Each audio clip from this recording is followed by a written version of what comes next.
जी hello दोस्तों, मैं हूं कमर चीमा। और दोस्तों, जैसा कि आप देख रहे हैं, मेरे साथ मौजूद हैं साजिद ताड़ साहब। ताड़ साहब, सबसे पहले तो आपके वक्त का बहुत शुक्रिया sir. My pleasure, Shima sir. Thank you so much. ताड़ साहब, काफी इंपॉर्टेंट टॉपिक है। एक तो प्राइम मिनिस्टर मोदी जो है, उनको G7 का इनविटेशन मिल गया है। पहले इंडियन मीडिया ही कह रहा था कि नहीं मिला, और अब कनाडा के अंदर ये बात की जा रही है। ऑपोजिशन और गवर्नमेंट दोनों कहते हैं कि इंडिया बड़ी इकोनॉमी है, इनविटेशन देना चाहिए। दूसरी बात ताड़ साहब, अमेरिका के अंदर इस वक्त बड़े बुरे हालात हैं ताड़ साहब। लॉस एंजलिस में सुना है कि वहां पे भी डोनाल्ड ट्रंप साहब फौज भेजने की बात कर रहे हैं, नेशनल गार्ड भेजने की बात कर रहे हैं। तीसरा, ताड़ साहब, पाकिस्तान के बिलावल भुट्टो जरदारी लंदन में है, और आज उन्होंने कहा है कि अमेरिका ने हमें कमिटमेंट दी है कि अगर तुम सीज फायर करोगे तो भारत और पाकिस्तान की हम टॉक्स करवाएंगे। ताड़ साहब, टेस्ला वालों की और आपके सदर की भी जो है वो लड़ाई शुरू हो गई है। कैसे देखते हैं ताड़ साहब, ये कुछ इंपॉर्टेंट डेवलपमेंट्स हैं? चीमा साहब, इतनी खबरें, इतनी हलचल, इतना सारा ड्रामा है। मैं तो सिर्फ इतना ही कमेंट करना चाहूंगा, खासकर मोदी साहब के कनाडा जाने पे। मैं G7 का तो मुझे कोई एतराज नहीं है। क्या मोदी साहब वहां पे जाके जाना चाहिए या नहीं जाना चाहिए? जितनी वहां सिख आबादी है, और जो आज भी आपने देखा नहीं होगा कि कनाडा के कई सूबों के अंदर वो पहले ही सड़कों पे आ चुके हैं, भारत के झंडे जला रहे हैं, काट रहे हैं। और जो वॉशिंगटन डीसी में भी नेशनल प्रेस क्लब में जब हमारे शशि थरूर साहब गए थे, तो वहां पे जिस तरह का मुजाहरा हुआ है, पता नहीं अब मोदी साहब को जाना चाहिए नहीं। He knows better, matter of fact. और जिस तरीके से एक जो कनाडा भारत की जो एक आपस में, आपको याद होगा कि इन्होंने एम्बेसियां निकाली थी, एम्बेसियों के मुलाजिम निकाले थे।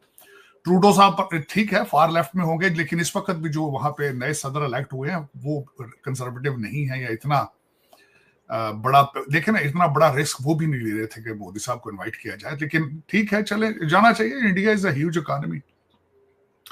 इकोनॉमी से याद आया चीमा साहब, एक बहुत बड़ा इस वक्त जो था डेलीगेशन, वो भारत का निकला है, पाकिस्तान का निकला है। क्या हासिल करेंगे, क्या नहीं करेंगे?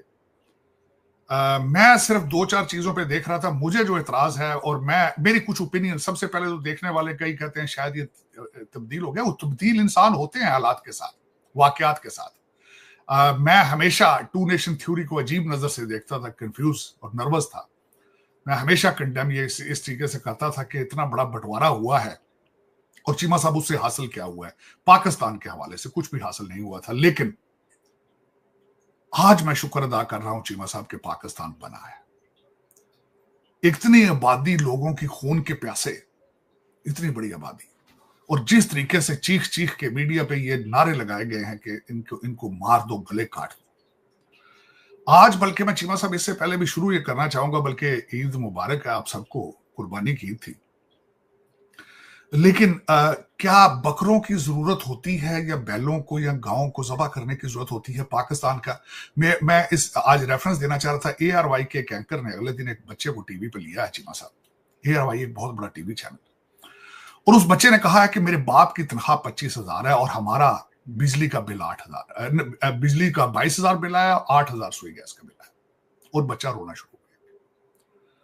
और इन सर्कमस्टांसेस में, जब आपकी इस वक्त अकॉर्डिंग टू द विकीपीडिया और दूसरी चीजें भी, आपकी डेली इनकम जो है $3.2 है। $3.2 कंट्री के अंदर 1-1 लाख के बकरे को कुर्बानी देना एक फैशन ही है। उसमें कोई खुदा की खुशनुदी उसमें नहीं है, बिल्कुल। और उसके बाद चीमा साहब, दूसरी साइड पे मैं देखता हूं तो धारवी मुंबई का एक शहर है, उसके ऊपर देख रहा था कि वहां पे गुर्बत की क्या हालत है। क्रिश्चियन साइंस मॉनिटर ने लिखा है कि कलकत्ता की 70% पॉपुलेशन बिलो पॉवर्टी लाइन है। लोगों को जंगें लड़ने की जरूरत है। और आज ये दुनिया की सुपर पावर, जो कि सुपर पावर पे ठीक है, कहने में क्या रह जाए, लिखने में क्या रह जाए। मुंबई में आज की डेट में, वहां पे रेलवे, उनकी ट्रेन थी GRP, वो निकली है, और उसमें से ओवरलोड छत पे और लटके पायदानों पे जो लोग थे चीमा साहब, 12 लोग गिरे हैं चीमा साहब, 5 मारे जा चुके हैं। उनके पूछना चाहिए उनके कि हमें S-400 चाहिए, या ये ट्रेन वहां ठीक कर लेते। राफेल खरीदने चाहिए मजीद, पाकिस्तान को तबाह करना चाहिए, और उससे हासिल क्या होगा? मेरे ख्याल में ये सारे आज जंग हार चुके हैं। आज फौजिया कुरैशी जंग हार गई चीमा साहब। मैं पिछली दफा मैंने रिसर्च किया मजीद उस पर, उसके मुझे ये तो पता था उसके वाले साहब आर्मी में, आज मुझे ये पता चला है कि उसका हस्बैंड भी आर्मी में। और आज पाक भारत के अंदर रहने वाले 23 करोड़ मुसलमान, वो भी उसी के भाई हैं। कहा जाता था ना ये दहशतगर्दों की बहन है, वो जो 23 करोड़ बैठा है वो भी दहशतगर्द है। आपने क्वेश्चन किया था कि वो बहुत बड़े राइटर हैं, बार बार वो कहते हैं मैं पाकिस्तान से बेहतर है जहन्नम में चला जाऊं। मेरी इतला के आप जहन्नम में ही है, आपको ज्यादा दूर जाने की जरूरत नहीं है, जहां आपको सारा दिन बताना पड़े कि मैं I am loyal to Bharat. आप सारा दिन सरेंडर करते हैं हर चौक में, तो वो भी जहन्नम से कम नहीं है। लेकिन चीमा साहब, मेरी ओपिनियन वाकई इतनी चेंज जरूर हुई है कि मैं टू नेशन थ्योरी पे आज बिलीव कर रहा हूं। उसकी वजह यह है कि मेरे बड़े करीबी कई दोस्त, बड़े करीबी दोस्त, उन्हें भी मेरी सोचों पे शुबा हो गया था कि यार he is not, may be he is Pakistani.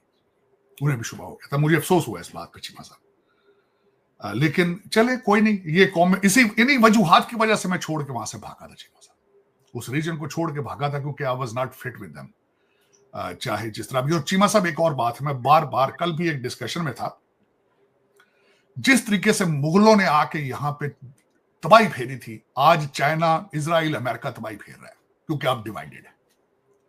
आप डिवाइडेड हैं, आप असला लेके एक दूसरे का खून देखना चाहते हैं, और they are enjoying it, they are enjoying it. कोई F-35 बेच रहा है, कोई J-35 बेच रहा है, कोई S-400 बेच रहा है, कोई दूसरे ड्रोन बेच रहा है। और क्या है, उसी तरीके से जिस तरीके से चंद मुट्ठी भर ब्रिटिश 100 साल ठोक कर गए हैं महाभारत पे, और इसी तरह, बल्कि चीमा साहब मैं हिस्ट्री में बार बार पढ़ता हूं, लड़ाइयां यहां होती रही, मुगलों के आपस में एक दूसरे के साथ लड़ते रहे। ज्यादातर लड़ाइयां पानीपत में आप देखें तो मुसलमान को हुकूमत के लिए मारता था, लोकल तो लड़ते ही नहीं थे। आप पढ़ के देख लें, चंद लड़ाइयां मराठों की इधर उधर हुई उनके साथ, लोकल तो सामने खड़े ही हो, आप देखे ही रहो किसने उनको रेजिस्ट किया। 22 हजार लेडीज यहां से ले जाके काबुल में बेचते रहे। आज क्या फर्क है भाई, आज खोलें आप इंडियन टीवी, आप देखें। चीमा साहब अगले दिन, बल्कि सबसे बड़ी अभी पाकिस्तान में अभी थोड़ी सी बचत यह है कि वहां पे मुसलमान और हिंदुओं को बिठा के लड़ाया नहीं जाता। वहां पे अभी तक मैंने नहीं देखा कि एक मुसलमान बिठाया जाए और साथ हिंदू बिठा के मुसलमान का वॉल्यूम कम करके तो उसको सारे जूते मारे। लेकिन भारत में मुसलसल होता है और इस पे एंजॉय किया जाता है, रेटिंग ली जाती है, अफसोस के साथ।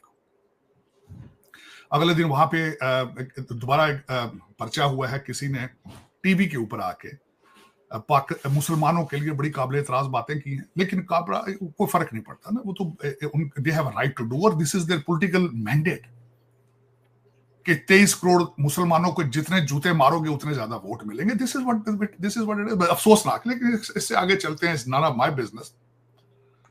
इनको करना चाहिए, जो मर्जी करें। मैंने तो इस पे क्लोज कर दूंगा कि तुमने भारत के अंदर एक पाकिस्तान बनाना है तो बनाओ, शौक से बनाओ। मणिपुर आज जल रहा है, कोई बात ही नहीं कर रहा चीमा साहब। ये बलूचिस्तान के लिए परेशान है, मणिपुर आज जल रहा है, पूरे स्टेट के अंदर कर्फ्यू है। लेकिन मेरा कहते हैं मेरी बला से मैं इन्हीं चीजों की वजह से यहां आ गया था। मैं चाहता था, मेरी ख्वाहिश थी कि उस रीजन में ये लोग आपस से ट्रेड करें, एक दूसरे के साथ रहने की कोशिश करें, और जो दूसरे कंट्रीज हैं उनके सामने ये बेवकूफ ना बने। मेरी ख्वाहिश थी, लेकिन कहते हैं हर ख्वाहिश पे दम निकले, क्या फर्क पड़ता है। मेरी ओपिनियन है कि मैं किसी से ना नफरत रिलीजियन बेसिस पे नहीं कर सकता। मैं आज भी इस चीज पे कायम हूं कि हम सारे के सारे सनातन धर्म से निकले वहां जो रहते हैं। ये फैक्ट है चीमा साहब। बड़े चंद लोग होंगे जो जिनके एंसेस्ट्री कोई अरबों से आए हैं, जो ईरान से आए हैं, बाकी जो हम पंजाबी सारे तो इधर से निकले हैं।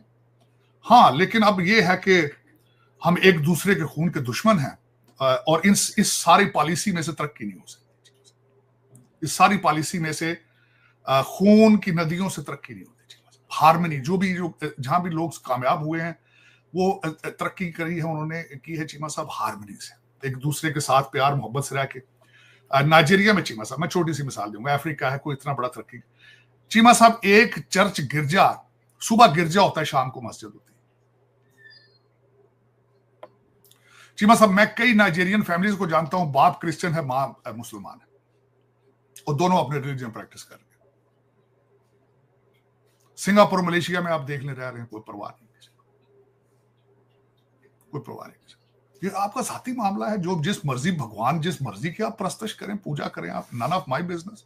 हाँ, ये जरूर है कि मेरे नाम की वजह से आप मेरा खून देखना चाहते हैं, this is wrong. This is मेरी आइडियालॉजी, मेरी रिलीजन की वजह से आप चाहते हैं कि चीर फाड़ के इसको रख दिया जाए, then you need to see a doctor. Matter मैं आप इन चीजों से इज्तनाब करता हूं, क्योंकि मैं I am very disappointed and heart broken my self Cheema साहब। इसका कोई इलाज नहीं है।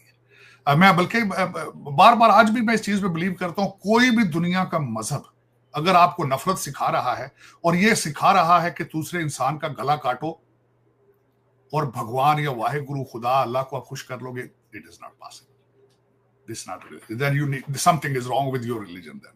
लेकिन चीमा साहब चलें, इससे आगे चलते हैं। चीमा साहब, दुनिया में बड़ी चेंजेस आ रही हैं। सबसे बड़ी चेंज तो चीमा साहब मुसलसल ये आई है कि जब से हमने आखिरी अपना ब्लॉग किया है, उसके बाद प्रेसिडेंट ट्रंप साहब ने पुतिन साहब से बातें की हैं, और उन्होंने दूसरी बात उन्होंने प्रेसिडेंट शी से बातें की। एक के साथ उन्होंने 1.25 घंटा बात की है पुतिन के साथ, और प्रेसिडेंट शी के साथ उन्होंने 1.5 घंटा बात की है चीमा साहब। अब उसके बाद 2-4 चीजें भारत के हवाले से सामने आ रही हैं, फिर मेरे सामने वो भारत का जिक्र आ जाएगा। उसकी वजह ये है कि ऑटो इंडस्ट्री के लिए जो उन्होंने रेयर अर्थ मिनरल का इशू बन चुका था अमेरिका के अंदर, वो उन्होंने सॉल्व करके तो चाइना ने टेम्परेरी उसकी सप्लाई जो है शुरू कर दी है, लेकिन भारत की बंद कर दी है चाइना ने। एक तो उसमें से ये चीज निकली। दूसरी बात जो पुतिन साहब के से निकली है, उसके बारे में डोनाल्ड ट्रंप साहब ने स्पीच दी थी कि हॉकी का जब मैच हो रहा होता है तो रेफरी तब आता है जब दोनों मार मार के थक जाते हैं। उसका इशारा ये था कि जो यूक्रेन ने करना है वो भी कर ले, और जो रशिया ने करना है वो भी कर ले। और उसके बाद जो एक सबसे ज्यादा गर्म चीज इसमें से निकली थी, यूके के अंदर जो रशियन एम्बेसडर है, उसने स्काई टीवी के ऊपर बड़ा कंट्रोवर्शियल इंटरव्यू दिया था। उसने कहा था कि वो जो ड्रोन अटैक हुआ है रशिया के अंदर चीमा साहब, उसके पीछे यूके शामिल है। अब उनकी इस स्टेटमेंट से मुझे फर्स्ट वर्ल्ड वॉर और सेकंड वर्ल्ड वॉर बड़ी याद आ गई चीमा साहब। उसमें भी फ्रीक ज्यादा कौन थे आपको पता है, लंदन के ऊपर जर्मन भी चढ़ गए थे, और रशिया भी कई दफा उनके साथ आमने सामने आया चीमा साहब। लेकिन उसमें मैं ये जरूर बताना चाहूंगा कि दुनिया साइंस तरक्की कर चुकी है। जिन्होंने अटैक किया था चीमा साहब, वो यूक्रेनियन था बैकग्राउंड का बंदा, लेकिन रशियन सिटीजन था। और वो जो उसके ड्राइवर अटैक करके गाड़ियां छोड़ के भागे थे, उसमें से कुछ लोगों को काजगस्तान से उन्होंने वहां पे रशियन इंटेलिजेंस ने उठा लिया। लेकिन इस साइंटिफिक दौर में जिन लोगों ने पहलगाम के अंदर हमला किया था, वो किधर चले गए? ये बहुत बड़ा सवालिया निशान है, बहुत बड़ा सवालिया निशान। हमारा भारतीय डेलीगेशन जहां भी जाता है, लोग सबसे पहले ये क्वेश्चन करते हैं कि आपके पास प्रूफ कहां है। आप सामने रखें कि this is what it is. आप सॉलिड प्रूफ होने के बगैर दुनिया की एटमी जंग शुरू करना चाहते हैं। बिलावल भुट्टो साहब, देखिए चीमा साहब, मैं इसमें बिल्कुल ये नहीं कहूंगा कि कौन सा डेलीगेशन कामयाब हुआ है और कौन सा फेल हुआ है। मैं कौन होता हूं इन चीजों को जज करने वाला। लेकिन 3-4 चीजें जो बिलावल भुट्टो साहब ने इस दफा अपने अमेरिकन दौरे में जो की हैं, which make sense, common sense की जरूरत है देखने के लिए। एक तो बार बार वो ये कहते रहे हैं कि I came to this country for peace. हम डायलॉग करना चाहते हैं, हम टेबल पे बैठना चाहते हैं, हमें टेबल पर बिठाएं आप। एक तो ये बार बार वो कहते रहे हम इनके पास प्रूफ नहीं है किसी चीज का। अब इन सर्कमस्टांसेस में आप ये बताएं कि फिर आप खुद फैसला कर लेंगे कौन सा डेलीगेशन सक्सेसफुल होगा। एक फ्रीक जो बार बार ये कहता हो कि हम आपके साथ मिलकर काम करना चाहते हैं, हमारे साथ डायलॉग करें और वी वांट पीस, और दूसरा कहता हो कि इनके टुकड़े 6 करके इनकी लाशें जो है वो दरख्तों पे लटका देंगे। चीमा साहब, फिर किस तरह होगा ये सारा कुछ? आप फिर खुद दुनिया किसके साथ जाएगी, किसके साथ जाना चाहिए उनको? चलें चीमा साहब, लेकिन ये बिलावल भुट्टो साहब ने किया। उससे आगे जो हम चलते हैं, अगली बात की है डोनाल्ड ट्रंप साहब के साथ हमारे अमेरिका के अंदर इलान मस्क का जो ड्रामा शुरू हुआ है। उसने एक नया जो है सांप वो पिटारी से बाहर निकाल दिया चीमा साहब। उसके ऊपर जो पिछले ट्वीट होते रहे हैं या बातें होती रही हैं, डोनाल्ड ट्रंप साहब ट्वीट अपना करते हैं ट्रुथ अपने जो उनका सोशल मीडिया आउटलेट है ट्रुथ सोशल, उसके ऊपर तो वो उन्होंने सबसे पहले जो एलिगेशन लगाया, उन्होंने कहा कि मुझे ये नासा में अपना बंदा अपॉइंट करना चाहता था, मेरा वहां से डिसएग्रीमेंट शुरू हुआ इसके साथ। फिर उन्होंने दूसरा एलिगेशन लगाया कि बिलियंस ऑफ डॉलर्स के जो सब्सिडी हम देते थे इलेक्ट्रिक गाड़ियों के, मेरे इलेक्शन के मैंडेट का हिस्सा था, इसको एक एक चीज का पता था। यहां आपको ये चीज जरूर बताना चाहूंगा चीमा साहब, इलान मस्क के हवाले से, कि उनको ADHD उनको बीमारी है, और उन्होंने खुद एडमिट किया है कि वो कुछ ड्रग्स भी इस्तेमाल करते हैं। उन्होंने ड्रग्स लेके मेरे ख्याल में ट्वीट किए हैं, सुबह उन्होंने सुलह करने की कोशिश की है और डोनाल्ड ट्रंप साहब ने उनको कहा कि आप वोट टाक, बल्कि उन्होंने अगले लेवल पे ले जा चुके हैं चीमा साहब। उसके रिटेलिएशन में स्टीव बैनन ने कहा था कि इसके स्टार लिंक को सब्सिडाइज कर लें, इसे ले लें और इसको डिपोर्ट करें, इसकी अपनी खुद इमिग्रेशन के अंदर डूबियस चीजें मौजूद है। उसके बाद ये डरे हैं। साथ रशिया ने सिग्नल दिया हम इनको पॉलिटिकल असाइलम दे देंगे, लेकिन चीमा साहब उसके बाद वो बात करना चाहते हैं। मैं पर्सनली सारी जिंदगी का तजर्बा बताना चाहता हूं चीमा साहब, हमेशा लोग गेम में वही जीतते हैं जो कंप्रोमाइज करते हैं, कुछ देते हैं लेते हैं, मिडिल ग्राउंड पर रहते हैं। गुस्सा, aggression, you will always lose the game, guaranteed, मेरी सारी जिंदगी तजर्बा। और इलान मस्क इसमें उनकी खुद अगर देखें तो उनके बेबहा बच्चे हैं, 11-12 बच्चे हैं, शादी किसी से नहीं है। बल्कि एक और चीज ऐड करना चाहूंगा, अभी रिसेंटली उनके जो वालिद साहब हैं, he was on the trip to India, और जब उनके ट्रिप में बारे में पढ़ रहा था, मेरे लिए हैरानकुन बात यह थी कि उन्होंने उनके 2 बच्चे अपनी स्टेप डॉटर में से, इलान मस्क साहब के वालिद साहब अपनी स्टेप डॉटर से 2 बच्चे वो भी पैदा कर चुके हैं। तो उसमें चीमा साहब ये सारी सूरत हाल थी, लेकिन उसमें 2 चीजें ये भी आ रही हैं कि स्टार लिंक से बहुत ज्यादा वो पैसा कमाते थे। बिलखसूस यूक्रेन की जंग तो खत्म उसके बाद देखनी चाहिए, बल्कि अब उसकी स्टार लिंक की जरूरत भी नहीं रह चुकी थी। स्टार लिंक के पास कॉन्ट्रैक्ट था पेंटागन का कि वो यूक्रेन वार में वहां इंटेलिजेंस प्रोवाइड करते थे और लंबी चौड़े पैसे पेंटागन से लेते थे, लेकिन अब वो भी बंद हो जाएंगे।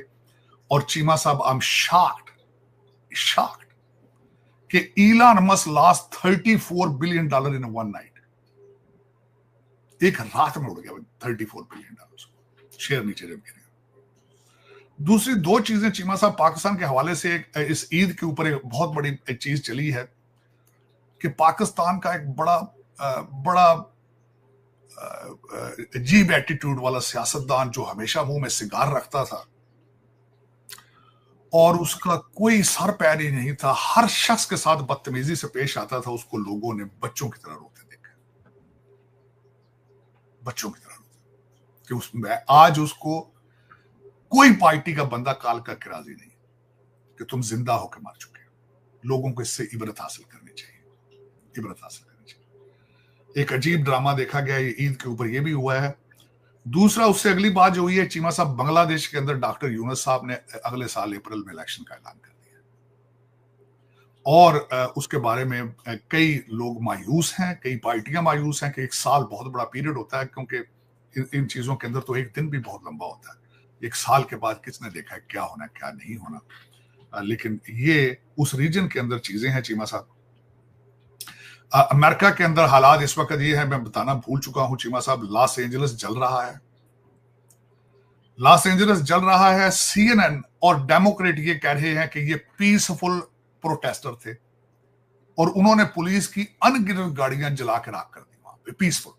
और according to the Democrat party, black live matter और इंतीफा के कागजों में पब्लिक प्रॉपर्टी को जलाना, डिस्ट्रॉय करना, शहरों को वो समझते हैं दिस इज पीस। मैं जिस शहर में बैठा हूं उसकी मेयर, यहां पे फ्राइडे ग्रे रॉयट शुरू हुए और इंतीफा और ब्लैक लाइव मैटर ने जब आग लगानी शुरू कर दी तो मेयर की स्टेटमेंट ये थी, लेट देम वेंट, इनको जलाने दो ताकि इनका गुस्सा ठंडा हो सके। लेकिन आज सूरत हाल चेंज हो चुकी है।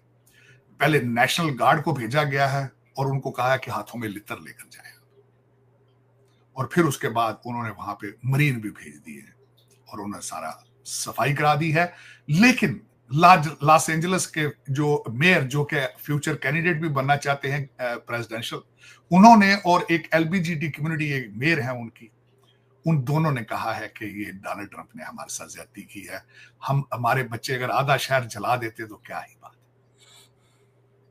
लेकिन अब इस वक्त ये है कि चीमा साहब, लोग इमिग्रेशन से बेजार हैं, ना सिर्फ यहां पे, दुनिया की हर जगह पे। यूरोप घुटनों के बल है इमिग्रेशन की वजह से। मैं खुद अभी चीमा साहब 4-5 कंट्रीज के टूर से आया हूं वापस। I was in England for a wedding, उसके बाद I went to Holland and I drove from Holland to France my self.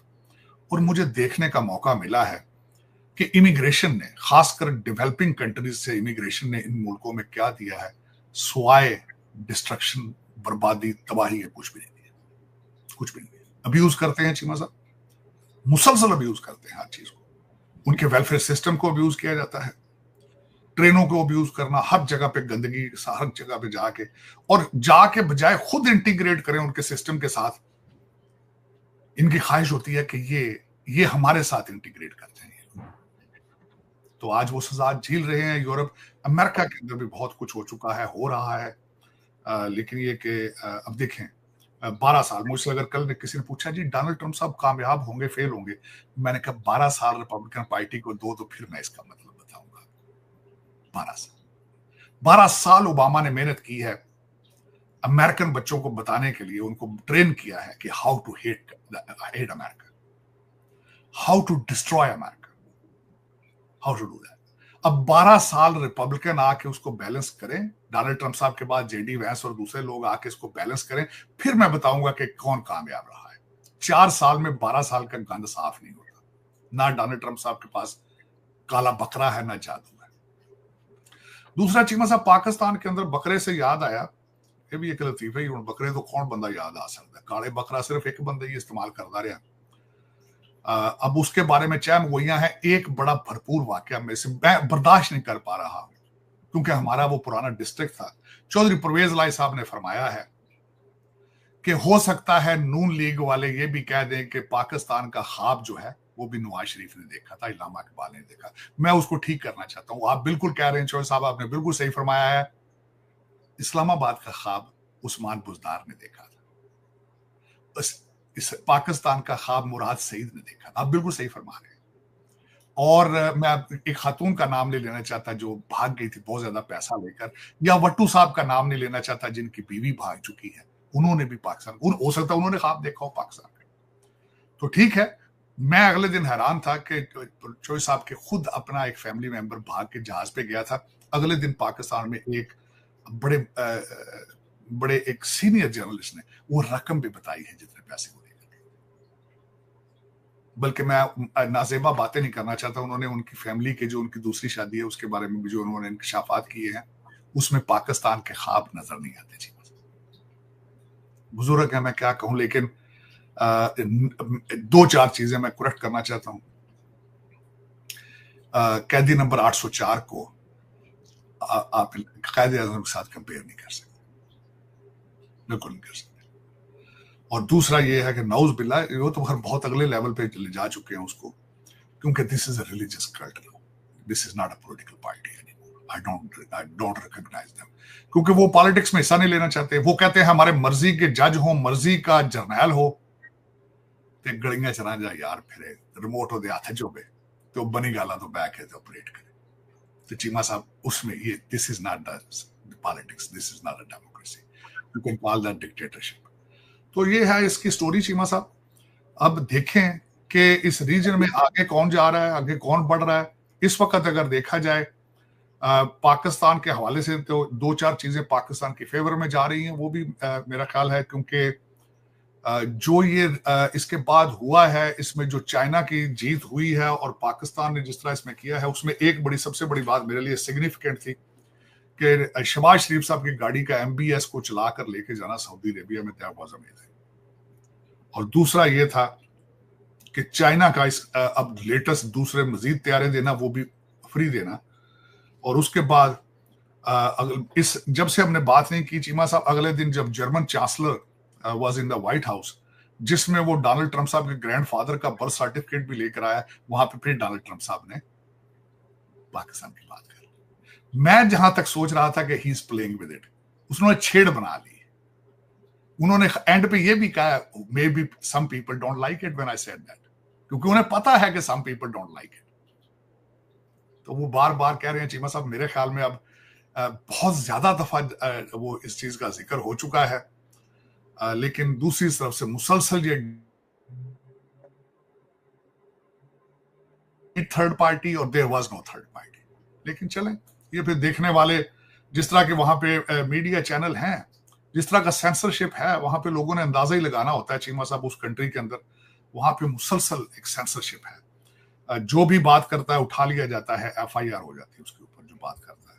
आपने देखा ही होगा थप्पड़ साहब, ठापर साहब जो है, उनका केस में थप्पड़ साहब कह रहे थे, टापर साहब, थापड़ साहब को जिस तरीके से FIR के थप्पड़ पड़े हैं चीमा साहब आपके सामने हैं, कि जो भी बात उनकी मर्जी के खिलाफ करे नरेटिव के, वो। बल्कि चीमा साहब, मैं इस दफा फ्रांस गया तो वहां पे उनका जो सबसे पुराना महल है, मुझे वहां पे इनके जाने का इत्तेफाक हुआ। मैंने उसको पहले गया तो मैं इतनी डिटेल में था, इस दफा मैंने एक टूर लिया वहां पे, और जिस तरीके से लुई ने, जो लुई तो बहुत ज्यादा थे, उनमें से एक लुई थे जो लेजिटमेट नहीं थे, वो उन्होंने बहुत ज्यादा पैसा लगाया, रिलीजन को इन्वॉल्व किया, बहुत ज्यादा पैसा उन्होंने रिलीजन पे लगाया, और उन्होंने दुनिया को बावर कराने की कोशिश की कि मुझे खुदा ने बनाया है आपका जो है इंचार्ज। आज भी देख लें चीमा साहब, आज भी देख लें, इंसान तरक्की नहीं कर पाया ज़हनी तौर पे, अभी तक वहीं का वहीं खड़ा है लुई के दौर में। आज भी जो उस कुर्सी पे बैठता है वो समझता है कि I am invincible, I am untouchable, I have become God now matter. तो देखें, मैं उस टूर के बाद, वर्साय के टूर के बाद, चीमा साहब, आई कंक्लूडेड इट कि human mind hasn't grown yet. इलान Musk की चीजें देखता हूं, ये रिसेंटली टीवी के हादसा देखे हैं, खून तबाहियां जो एक दूसरे की ख्वाहिश है, इलान मस्क ईगो की मार खा गया चीमा साहब। और कई इस तरह के लोग होते हैं जो अकल से काम नहीं लेते। लेकिन मैं जब वो 16वीं सदी 15वीं सदी के नाम देखता रहा हूं, नेपोलियन की, जोसेफिन की जब स्टोरियां मैंने वहां जाके फिर दोबारा पढ़ी हैं, तो मुझे और आज के दौर में कोई फर्क नजर नहीं आ रहा। मुझे आज के दौर में कोई फर्क नजर नहीं आया जब बाबर 10,000 फौजियों को लेकर आया था, खोते आते कि कोट के वो अकल लग गया से। आज भी कोई फर्क नजर नहीं। आज भी आप यही चाहते हैं कि फॉरेन इन्वेडर आए, फॉरेन हमें आके मिसाइल बेचें, हमें त्यारे बेचें और हमारे ऊपर हुकूमत करें। हम कभी भी उमरकोट, टांडू, मोहम्मद खान और जो डिप्रेस कंट्रीज है, 1200 चीमा साहब, इस वक्त दूसरा देख रहा था, मुझे किसी ने कहा पाकिस्तान के अंदर इस वक्त डेली अलाउंस जो है 1200 रुपया, मजदूर की मजदूरी 1200 रुपये। 1200 रुपए को 30 से जरब दे लें चीमा साहब, इस कंट्री को जरूरत है कि देखा जाए कि हम कहाँ जा रहे हैं, हम कहाँ। लेकिन चलो, मेरी तो मायूसी मजीद बढ़ गई है। जिन मायूसियों के खिलाफ मैं हमेशा बोलता था कि नहीं, रॉन्ग, अमन होना चाहिए, प्यार होना चाहिए, लेकिन मेरे ख्याल में आई वाज कंप्लीटली रॉन्ग। ये एक दीवाने का ख्वाब है, इससे कुछ, इससे आगे नहीं है। जो ह्यूमन जिबिल्लत है, जिस तरह गारों में चीमा साहब होता था कि फूड के लिए बंदा मार दिया जाता था, किसी औरत लड़की के लिए बंदे मार दिए जाते थे, लड़का अपने बाप की आंखें निकाल देता था बादशाह के लिए, हुकूमत के लिए। आज भी इंसान वहीं का वहीं खड़ा है, आज भी वैसे का वैसे, कोई इसमें शक नहीं, कोई चेंज आई ही नहीं चीमा साहब। सेल फोन आ जाना, छोटे से छोटा सेल फोन बना लेना, अपनी एनकों के अंदर कंप्यूटर आ जाना, ये मैं तरक्की नहीं समझता जब तक ज़हनी तौर पे ग्रोथ ना हो। जब आपके अंदर प्यार या हार्मनी, एक दूसरे की बात बर्दाश्त करने का मादा नहीं है, तो आप फिर क्या है? आप क्या है? मेरी नजर जीरो, ये वॉकिंग डेड बॉडीज, एक दूसरे का खून, एक दूसरे के साथ तशद्दुद, दुख दर्द। मैं कल किसी के पास बैठा था एक जगह पे, मुख्तलिफ मजहब के लोग से, मैंने कहा हमारा एक चीज कॉमन है कि हम एक दूसरे को अपना दुख दर्द बता सकते हैं। और मेरे जैसा बंदा, मुझे, मैं कहा कोई भी इस ग्रुप में से बताए मेरे कमर में दर्द है, मैं फौरन उठ के जाकर उसकी टांगे दबाना शुरू कर दूंगा कि उसका दर्द कम हो। लेकिन अगर मैं उसको ना समझूं तो व्हाट करना ही बनाएगा। फिर आप जो भी हो, आप पादरी हो, आप मंदिर के पुजारी हो, आप मौलवी हो, आप जो कुछ भी हो, आप क्या है? कुछ भी नहीं, मेरी नजर में जीरो। आप जो कुछ भी, कुछ नथिंग। क्या सुना था पहले कि बच्चियां चीमा साहब दफना देते थे जिंदा। आज भी मुंडिया के शौक ने, बाबे मुंडे ही दे रहे हैं, कुड़ियां तो नहीं दे रहे। दसो ना, साढ़े पंजाब दे विच वेखो ना कुड़ियां अबॉर्शन करा देते तो पता चल, एक बच्ची पैदा होने के बाद दबा देना या उसको पेट में ही मार देना चाहिए, मतलब कितना फर्क है उसमें, कोई फर्क नहीं। और वो मुंडे क्या है, क्या मुंडे होते हैं इतने अमेरिका। मुझे कल शाम को एक जगह में आई वाज इनवाइटेड, एक जेंटलमैन ने बड़ी अच्छी बात की, उन्हें कहा जी असी सानू अगे शौक होता सी कि कुड़ी मेरा कहना मेरा मुंडा जवान है, मेरी बीवी कहती है कुड़ी जड़ी जट्टी होवे, कद लंबा होवे, ये लुधियाने दी होवे, ये पटियाले दी होवे। उन्होंने मैं क्या मेरी तो शरत है दुआ कर कुड़ी होवे, जे मुंडा लैके आ गया फिर की करेंगे। इन तरक्की तुसीं कहंदे हो जी, ये इस फील्ड च तरक्की की वैसे बहुत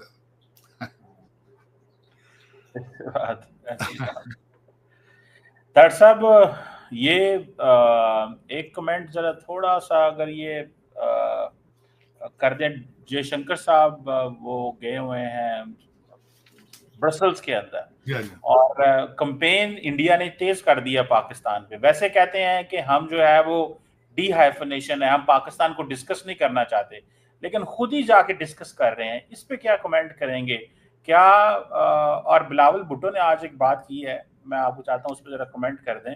उन्होंने चैटम हाउस में लंदन में बात की है कि हमें अमेरिका ने ये कमिटमेंट दी थी कि अगर आप सीज फायर करें तो हम आपकी बात कराएंगे भारत से, हम भारत को कन्विंस करेंगे आपके साथ बैठे। तो ये पाकिस्तान की क्या स्ट्रैटेजी है जो बार बार दुनिया को कह रहा है कि देखिए हम तो बात करना चाहते हैं, देखिए हम तो बात करना चाह रहे हैं, वो नहीं बात करना चाह रहे। लेकिन चीमा साहब उसमें देखिए, इस जब कॉन्फ्लिक्ट हुआ था, इस सारे कॉन्फ्लिक्ट को सबसे बड़ी चोट जिसने लगाई थी वो चीमा साहब उस वक्त चोट पाकिस्तान से लगी थी कि अब हम थर्ड पार्टी से इन्वेस्टिगेशन करवाने के लिए तैयार हैं। पहला सेटबैक उसी दिन हो गया था। उसके बाद कोई जो मर्जी कर ले, कोई डिप्लोमेटिक एफर्ट आपकी हो ही नहीं सकती उसके बाद कि one party is willing to go for the third party investigation, जैसे पीरियड उसके बाद जो मर्जी कर चीमा साहब। लेकिन उसके बाद हजारों चीजें हो चुकी हैं, हजारों चीजें इस तरह हो चुकी हैं चीमा साहब। पानी के ऊपर जो है बात जो पानी बंद बल्कि कम कर दिया गया है, पंजाब का पानी चनाब का बंद है, कुछ उसकी सतह जो उसकी नीचे आ चुकी है। और आपके अंदर से जवाब आया है कई दफा कि अगर पानी बंद करेंगे इतने करोड़ लोगों का तो we will consider that a war and this may lead to the atomic war. लेकिन चीमा साहब उसमें मैं जितना भी इस पे कमेंट करूं, इधर से करूं उधर से करूं, गंद के अलावा कुछ भी नहीं। टिट फॉर टैट कर लो तो उसमें भी गंद है। बंदे मारने का कोई लिमिट है चीमा साहब। इसने 4 मारे, मैंने 6 मारने, मैंने 6 मारे, इसने 12 मारने। उसको जितना मर्जी गंदा कर लें आप, उसको कोई फर्क नहीं पड़ता। लेकिन चीमा साहब इसमें मैंने जिस तरह आपको अर्ज किया है कि इसमें से जीतेगा कोई भी नहीं, इसमें से मजीद गंद से गंद ही निकलेगा, इसमें से कुछ भी नहीं निकलेगा चीमा साहब। चाहे आप हालैंड कर लें, चाहे आप इंग्लैंड कर लें, चाहे वॉशिंगटन डीसी कर लें, ये बिल्कुल इस तरह ही है। आप इसको बिल्कुल इस तरह लें जिस तरह इंडिया के अंदर छोटी छोटी स्टेटें थी और वो राजे जाके खुद मुगलों को बुला के लाते थे, आओ यार मेरे दुश्मन को मारो। आप चाहे लंदन में आके बुला लें, आओ जी हमें मारो, या आप उधर हालैंड से बुला लें आके हमें मारो, ये बिल्कुल उसी तरह ही। और उसका वो फायदा उठा रहे हैं वो फायदा। हम बेवकूफ बने उस रीजन में लोग, कोई फर्क नहीं पड़ता। मैंने चीमा साहब अर्ज किया था ना, मैंने हार्वर्ड में कहा था कि जो यहां से तालीम आप लेके जाते हैं उसको इन्फोर्स करने की कोशिश क्यों नहीं करते। चीमा साहब मैं इसमें बल्कि आखिरी चीज ऐड करना चाहूंगा, मेरा बल्कि आपके साथ पूरा मेरी ख्वाहिश थी कि मैं एक पूरा प्रोग्राम आपके साथ करूं इसके ऊपर। मैंने अगले दिन रवांडा के बारे में बड़ी स्टडी की। रवांडा को कहा जाता है सिंगापुर ऑफ अफ्रीका। उस पर मैं रिसर्च कर रहा था चीमा साहब, बल्कि मैंने उस पर रिक्वेस्ट करनी थी आपके आर्मी चीफ साहब से और आपके वजीर आजम साहब से कि खुदा पहले मैं कहता रहा हूं कि आप अपने सिविल सर्वेंट्स को सिंगापुर भेजा करें। मैं अब आपसे रिक्वेस्ट ये करना चाहूंगा इनको रवांडा भेजें। चीमा साहब मैं बताना ये चाहूंगा चीमा साहब, 1994 में जेनोसाइड हुआ वहां बड़ा, टोटीज और दूसरों का, वो लड़ते रहे। चीमा साहब आज उनका एक शहर है वहां पे जिसके बारे में रिसर्च की है, कैगल या क्या उसका नाम है। चीमा साहब वहां पे अंदाजा ये लगाएं, हर आखिरी सैटरडे ऑफ द मंथ पूरा शहर इकट्ठा होकर उस शहर को साफ करता है। चीमा साहब कैमरों के ऊपर वो देख रहे हैं, बंदा जेब्रा क्रॉसिंग से क्रॉस ना करे पुलिस पकड़ लेती। चीमा साहब 95% लोग उनके 95% लोग स्कूलों में बच्चे जा रहे हैं, 95%। और चीमा साहब corruption 0। The whole country is visa free, visa on arrival for any nationality, any nationality. और मैं हैरान हूं इस चीज पे कि इसके लिए विल चाहिए होती है, विल चाहिए। आपको किसी चीज से कोई खतरा नहीं सिवाय करप्शन के। करप्शन आपका हर दूसरा सियासतदान या मेन फिगर या हर जज एक मॉडल केस स्टडी है पूरा। आप परवेज भाई साहब ले लें, किताबें लिखी जा सकती है उनके ऊपर, उनके बच्चे के ऊपर पीएचडी हो सकती है। जिन्नू फड़ो लालो लाल, जिन्नू फड़ो लालो लाल। और आपका क्या ख्याल, आपकी एजेंसियों को यह पता नहीं है? आपका ये जो ड्रीम बच्चा पैदा होते ही कहता है कि मैं तो कनेडा का पीआर लेना है, मैं यूके ही रहना है, ये तो मुल्क इत्थे मैं रहना ही नहीं। चीमा साहब आपका ख्याल है? पता नहीं। आपके सारे जजों के बच्चे बाहर, सारे पास है ही कौन नहीं। तो चीमा साहब दर हकीकत इनको चाहिए इनका रवांडा भेजे। कौमें तरक्की कर रही है चीमा साहब।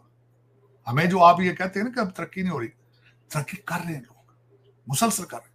सिंगापुर देखें, चाइना देखें, चाइना की हर चीज आपको पसंद है, उनकी तरक्की क्यों नहीं देख रहे? किस तरह तरक्की की, करप्शन को किस तरह कंट्रोल करते हैं। वेस्टर्न मीडिया परेशान हो गया उनके खिलाफ प्रोपेगेंडा कर करके, लेकिन उनकी तरक्की इतनी ज्यादा है, उनकी तरक्की को इंटरनेशनल दुनिया छुपाती है चीमा साहब। वो इतनी तरक्की कर चुके हैं,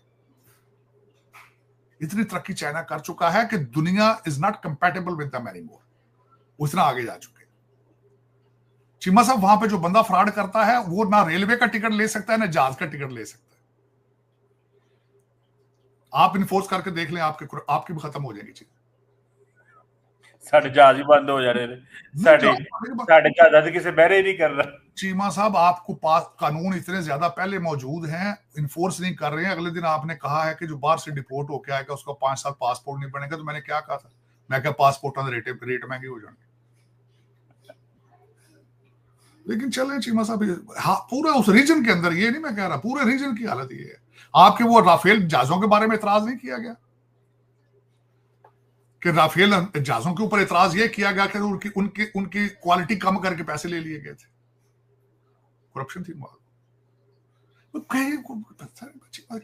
तो किथों कहते साढ़े पंजाबी जो रौला पा, और जिन्हों हथ लाओ ला लो लाल, जिन्हों बनो लाल लो लाल।